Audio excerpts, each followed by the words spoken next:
Oh, good morning, good morning, good morning. It's me, your host of the party, Kenny Polcari. It is Tuesday, December 7th, and I'm here to give it all to you. What happened yesterday? What's happening today? And as you know, stocks went risk on yesterday as Omicron fears are way overblown, and that should not be a surprise. We've been discussing it. Treasury yields, Treasury prices fall, yields rise. Oil continues to advance, now up $9 in just 4 days. The Fed is expected to announce a doubling of the taper schedule. Very different than what they had originally told us. And we're going to continue with the Feast of the Seven Fishes.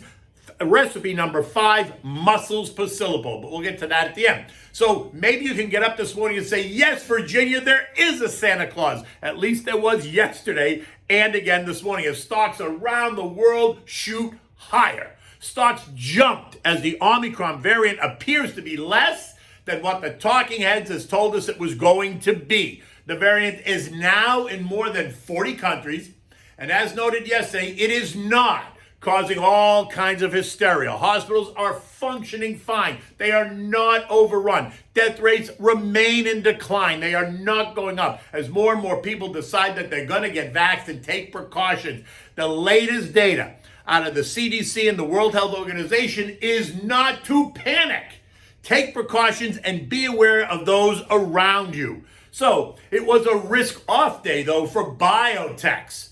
Moderna, right? mRNA, which shot up 67% in the days right after the announcement of the new variant, has now fallen 35% since we learned that the symptoms remain mild. Yesterday alone, the stock fell 13.5%, and you can believe that CEO Stefan Bancel is not very happy, or at least not as happy as was 2 weeks ago when the stock was soaring, when he took to the airwaves telling everyone that the current mRNA vaccine would not be enough and that we all needed another boost to protect us, as he's ringing the fire alarm, right?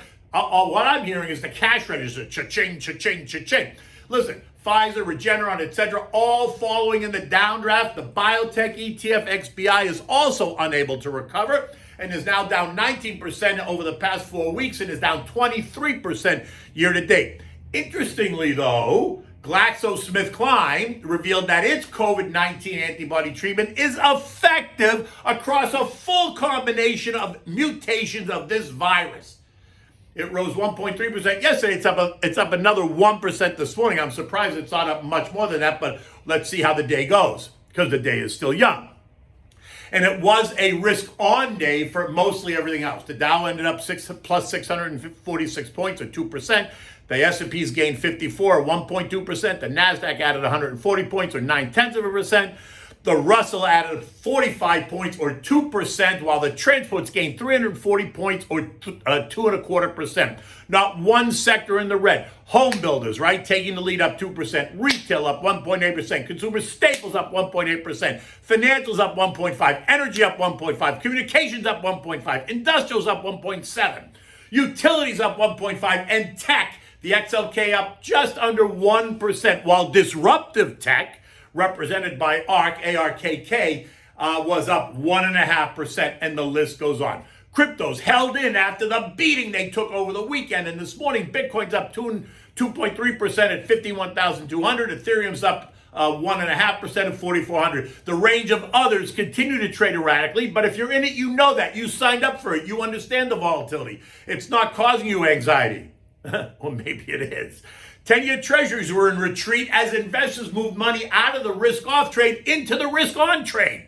Yields spiked, moving up from 1.3% to 1.4%, and the talk of what the Fed is set to announce next Wednesday, December 15th, is all at the top of mind. Expectations are now for the Fed to announce the rate of the taper will double from $15 billion a month to $30 billion a month, which would see the end of this program by mid to late April, leaving the door wide open to part 2, which are rate hikes. That is, of course, unless Jimmy Bullard doesn't get his way and raises rates while they taper, which is exactly what Jay Powell told us would not happen. But the narrative is changing very quickly ever since Jay was reappointed. It's very fluid, so nothing is off the table. In fact, everything is on the table.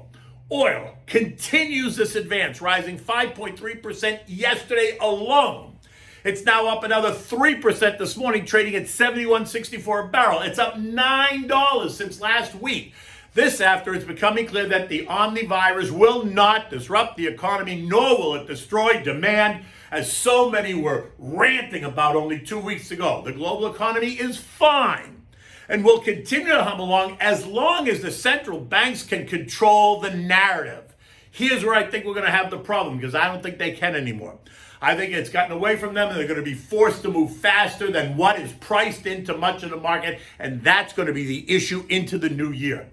This morning, we're waking up to a much stronger Asia. Hong Kong, which got clocked on Monday, rose 2.5% overnight. Japan's up 2%. China was up 0.5%. Australia up 0.9%. By now, you know that the People's Bank of China cut the reserve requirement, which is stimulative, after Evergrande missed its bond payment, saying that it could not guarantee it has sufficient funds for the repayment obligations, and that sent shivers through the markets. Additionally, the Communist Party did say that they are going to try and stabilize their economy in 2022, sending the message that they will remain stimulative.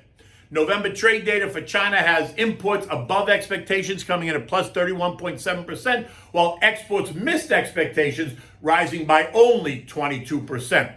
European markets have taken the lead from Asia and are up strongly this morning. All markets across the region are better than 2.25%, 2.5%. The credit being given to the receding Omicron fears, right? German industrial output grew by 2.8% in October after a 0.5% decline in September. While this number is good, it still remains 6.5% below pre-pandemic levels, but it is going in the right direction. U.S. futures are up again this morning. Dow's up 370, S&P's up 62, the Nasdaq's ahead by 290 points, and the Russell's up 40 points. Again, you can thank the latest take on Omicron, which is no big deal. Economic data today includes nothing really. The real data won't be out until Friday when we get the latest read on the CPI, Consumer Price Index, and it is expected to be strong, which is not good, right? That's not a good sign when that number is strong. The CPI month over month expected to be up 0.7%. Ex-food and energy up 0.5%.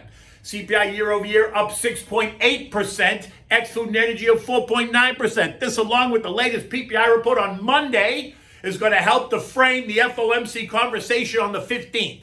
The S&P closed last night at 45.91, leaving it 4% below the 2021 intraday high at 47.43.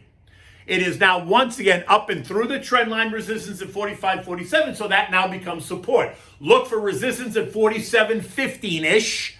The Dow, which had broken down completely through all three trend lines, has now regained most of it. It is challenging to move up and through the final resistance level.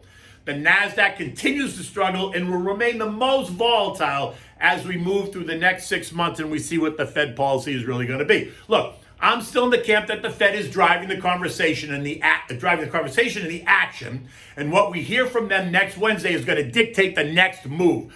I say that they're doing a good job of telegraphing the range of options, so investors cannot say that they were kept in the dark. The data is there for all to see. How you interpret it is what is important. I still think the risk to the downside is greater than the risk to the upside in the first quarter of 2022. Remember, you can text the word invest to 21,000 on your cell phone to get my digital business card. Feel free to download it, send me off an email or a text. I'm always happy to engage and talk about markets, planning, thoughts, concerns, ideas, anything that's kind of on your mind. You can follow me on Twitter and TikTok at Kenny Polcari, and on Instagram at Kenny P 1961. Okay, so in the ongoing conversation about Christmas Eve dinner in an Italian household and the Feast of the Seven Fishes, today I'm giving you recipe number 5, right? This is clams Posillipo. It's a great dish, not difficult to make. Not clams, I want to make mussels. I mean, you can do it with clams too, but this recipe is mussels because we're going to have the linguine and clam sauce, and now we're going to have the Mussels Posillipo, right? So this is not very difficult to make, and they are delicious, right? Mussels are they're just great. They're great with this dish. Look, this recipe comes from the suburbs of Naples.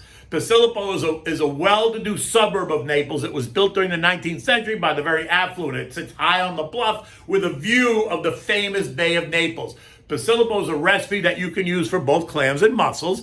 But tonight we're using it for just the mussels because we're going to have clams in a separate dish for the Christmas Eve dinner. So for this you need, 3 dozen mussels, thoroughly washed. Take the sand off, pull the mustache off that's around the end of the outside of the clam, the mussel, excuse me. You need white wine, you need clam juice, you need garlic, olive oil, salt and pepper.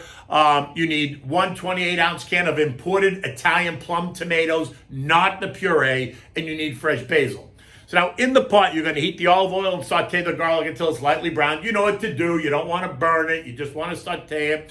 You want to add 1.5 cups of dry white wine, nothing fruity. I use Pinot Grigio Santa Margherita. You want to stir it, let it come to a boil about 2 minutes. Rough crush the tomatoes and add them to the pot with the juice. When you rough crush them, you literally crush them in your hand, right? So take them out, put them in a bowl, crush them with your hand. Make sure the bowl captures all the juice, and pour it into the pot. Look, you can also run them through the blender if you want, but do it quick because you don't want to make it watery. You want it to be a little bit chunky, right? Because it gives it some substance in its color. Add the whole thing to the pot, right? With the wine and the garlic. Now you're going to add a small bottle of the clam juice that you can buy in the store and some fresh basil leaves. Season it with salt and pepper. Turn the heat down to simmer and cook for about 15 minutes or so. Now add the mussels to the pot. Cover it tightly. Cook until the shell's open. Should be maybe 8 to 10 minutes, right? Open it up, look at it, take any of the mussels that don't open, take those out and toss them away, right? You want to present this dish in a large bowl with the mussels bathing in the Posillipo sauce. The dish absolutely demands that you have garlic bread to dip in the sauce as you're eating the mussels. Oh my God, so delicious. And look, you can also, if you want, another time, don't do it during Christmas Eve because it'll be too much, but do it another time. You can take this sauce, everything I just said, boil up some spaghetti, and then serve the mussels with the sauce over spaghetti. Oh my God, it is so delicious. In any event, you can never go wrong. Look, it's Tuesday morning now. The day is getting started. The sun is out, as you can see behind me. It's going to be a beautiful day here in South Florida. Until tomorrow, take good care.